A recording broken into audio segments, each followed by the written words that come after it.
Hi all, welcome back to Security and Privacy in Cloud. I'm J. Lavanya, Assistant Professor of CSE Department. So today we are going to discuss on the topic Unit 3, that is the title is Access Control and Identity Management.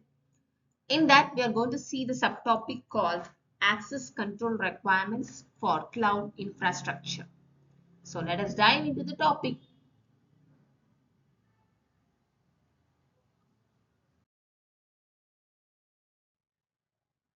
Access control. So access control in a cloud computing, which refers to the ability to restrict the access to the information which is stored on the cloud. And here the access control in cloud infrastructure is a crucial to maintaining security, ensuring only authorized users or the systems can access certain resources. So here it allows only authorized users or the systems they can able to access some certain kind of resources. Here are the key some accesses where we can able to store the requirements. So first one is that now let me explain to you. So there are various types of access control that can be implemented at an organization which authorize the verified employees to access company resources. Authorization to access which can be restricted depending on the factors like one's role or attributes or more. So here the access control is done through some authentication processes which can include some password, PIN, and then multi-factor authentication. So here is the overall view of the access control. So here we will be having some like access point from the mobile application in order to access the cloud. We use some US West server or East server or whatever central server. There may be some authentication server, authorization server. So these kind of authorization servers from accessing control, they'll be having some security control in order to overcome such cases. They'll be using some kind of protocols or something like access control requirements and some they'll be using depending on the type of application which you're going to use it. Okay, so let us discuss on one by one what are the various types of access control. Okay, so these are the various types of access control. First one, identity and access management. Second one, granular access control. Third one, least privilege access. Fourth one, audit and monitoring. Fourth one, next one, segmentation and virtual private cloud, which is called as VPC. And next one, it is an encryption. And next one is that access control at the API level. So let us all see one by one. So the first one is that identity access management. So here in this identity access management, we'll be having some role-based access control, user authentication, and identity federation. Okay. So what is meant by role-based access control is that so here which the assign users to roles with a predefined permission or ensuring the principle of least privilege. For example, admins they will be having some permissions.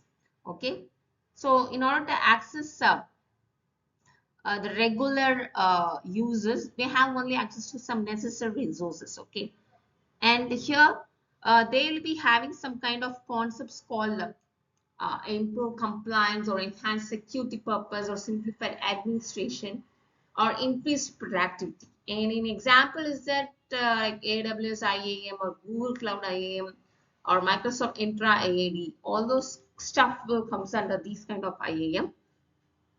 Second one is that user authentication. So which uses a multi-factor authentication to ensure that such users who they claim to be. And third one is that identity federation, which integrates on-premise identities or external identity providers like Google or Microsoft Azure AD for seamless authentication across cloud environments. So here they may be used in so many kind of platforms where we'll be going for this kind of stuff. So mainly IAM helps securely control all kind of uh, AWS resources. You can use IAM to control who's authenticated, or who has permissions and who has identity to take the, say for example, in AWS account, if you have account, you'll be accessing with a one-sign identity to complete that to access all the AWS services and the resources in that particular account. Okay. That is called as the AWS account root user, which can be accessed by signing in with the email address followed by the password, which is used to create the account. And the second one, like access management, is that in order to set up the IAM, they use some sign-in credentials to authenticate with AWS. So authentication is provided by matching some kind of sign-in credentials to a principal. And next, a request is made to grant the principal access to the resources. And here the access is granted in response to an authorization request. The user has been given permission to the resource. For example, when you first sign into the console or on the console homepage, you aren't accessing the specific service. Okay. So when you select the service, request for authorization is sent through some various access control policies. That is like ASEAN. And here, in order to access these policies, which is enforced to some control the level of access granted or any other policies which might be in effect. Okay. So once authorized, the people or who are using this kind of AWS account, they'll be having some group membership to delete some triple S, that is a simple storage service package. So these all comes under IAM. And the second access control is that granular access control. So what is the granular access control is that? First one is that fine grained permission. So here the cloud providers often allow for some detailed permission settings at different levels, such as project resource or sub-service level, and make sure to leverage this capability to control access on a per resource or per service basis. And here there may be so many access policies which define clearly policies using permissions, roles, and conditions. Example is that which allows access only from a specific IP address. Okay, this is all about the granular access control. The third one is that least privilege access.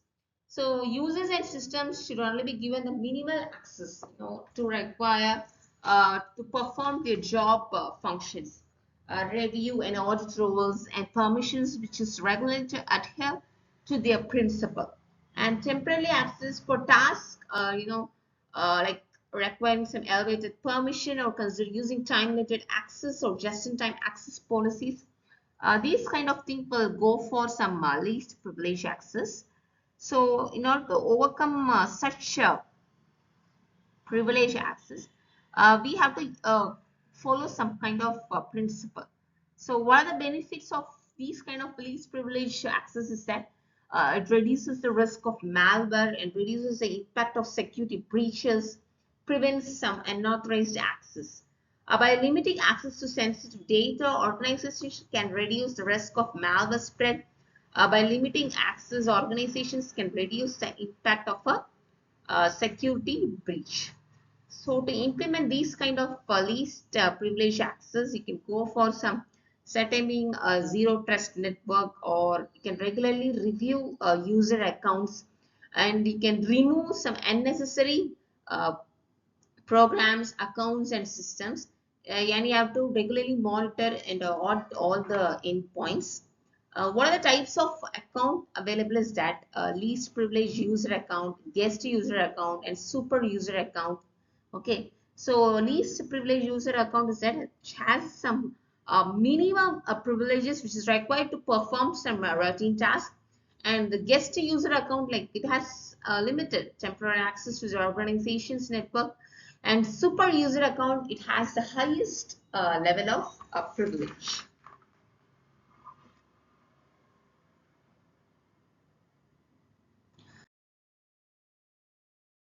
Next one is that audit and monitoring.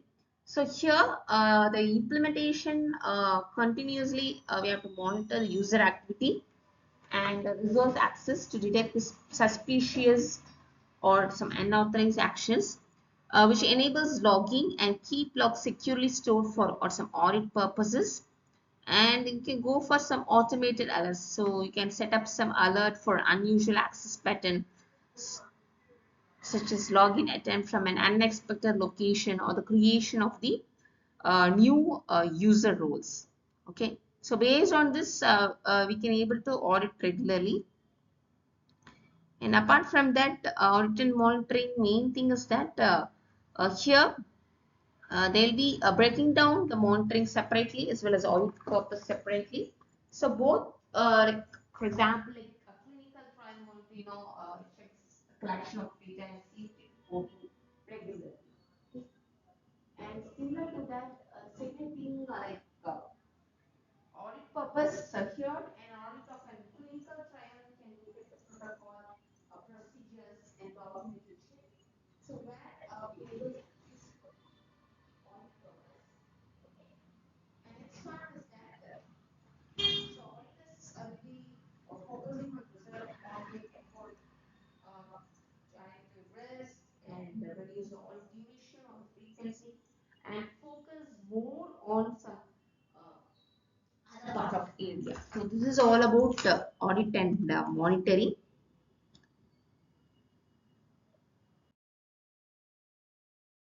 Next one is that network segmentation and virtual private cloud. This is called as VPC. So here we have to limit the access to resources by segmenting the network using VPC, subnets, and security groups.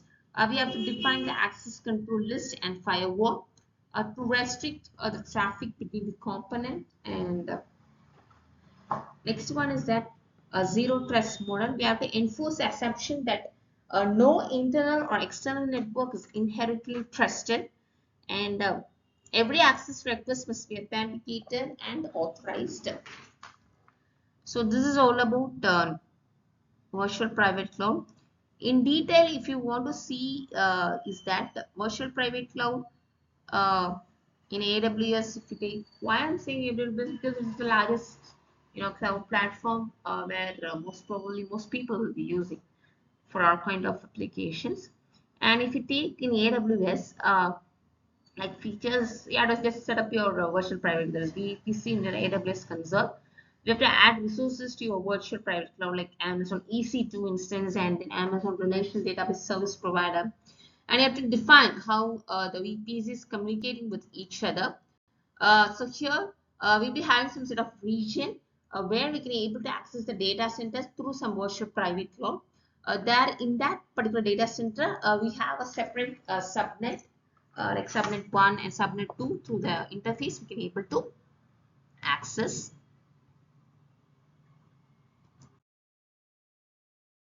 And next one is that encryption. So encryption, I think most probably all might have known. So encryption here, we have to enforce encryption such both at rest and in transit to ensure that sensitive data is protected. Even an unauthorized user gains access to the network. And second one is that user properly keys management practices such as integrating with some services like AWS KMS, Azure Key Vault, or Google Cloud KMS for handling some encryption skills. So this is common for everyone where we can able to access the encryption platform. Next one is that access control at the API level. So access control at the API level, we have to ensure that all the APIs are secure with some authentication and authorization checks. And we have to use some API gateway to control and monitor the API traffic, and we have to implement the rate limiting and throttling mechanisms to mitigate, to reduce some abuse cases which is occurring in the access control list. And and access control at the API, where we can able to see some of the REST API in gateway. Most probably they will be using in order to security, control, compliances. Okay, the most common like access control mechanisms like API keys or O authentication 2.0 or IAM Lambda authorization. In authorization purpose, they'll be going for some VPC endpoint policies or IAM policies or some resource policy. Okay, the benefit of using the access control at the API level is that it has some centralized management, simplified security, and then flexibility. So that is what we will be going for this kind of access control at the API level. So apart from that, we have the cross account or cross cloud access. What is that in access control? That in multi-cloud or hybrid environments, securely manage the cross-account or cross-cloud access through some policies and federated identity systems. And in this cross-account access, we have to establish some trust relationship between the accounts or cloud providers to securely share the access to the resources. The next one, like apart from these types, we have service account manager. Management. There we have to manage the services accounts carefully as they have often some broad permissions. You have to use some strong keys like enforced or encrypted keys, where it uses some rotation policies and you have to restrict the permission granted to service account. Set the scope access like grant service accounts only the necessary permissions for specific tasks or applications.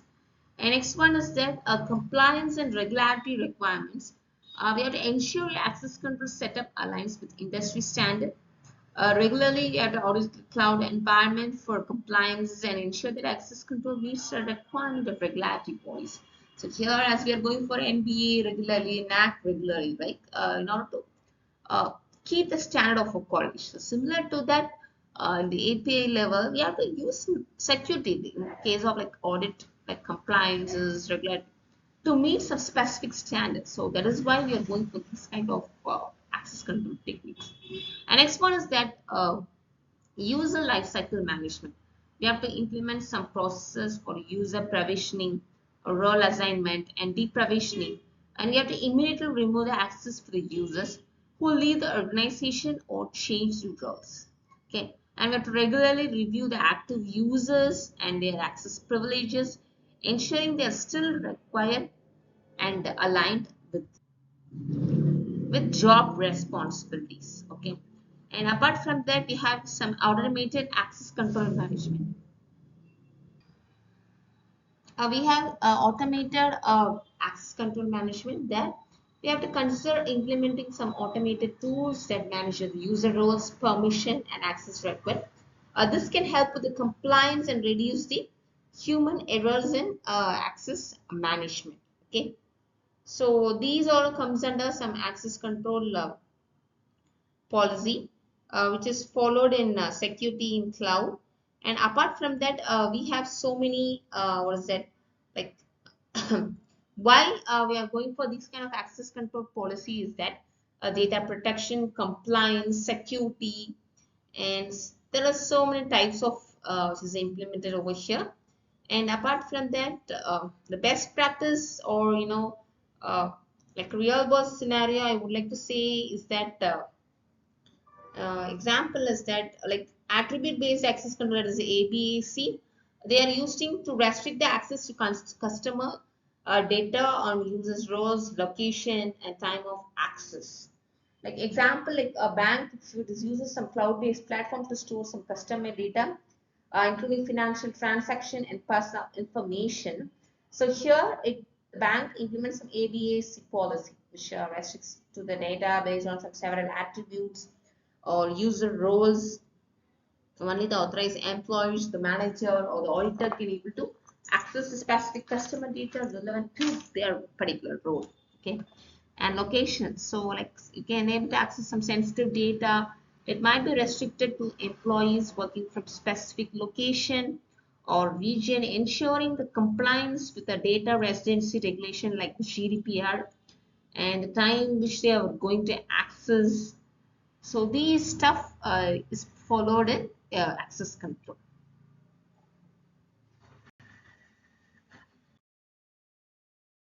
So thank you all. I hope you all might have enjoyed this topic. Thank you so much. See you in the next video.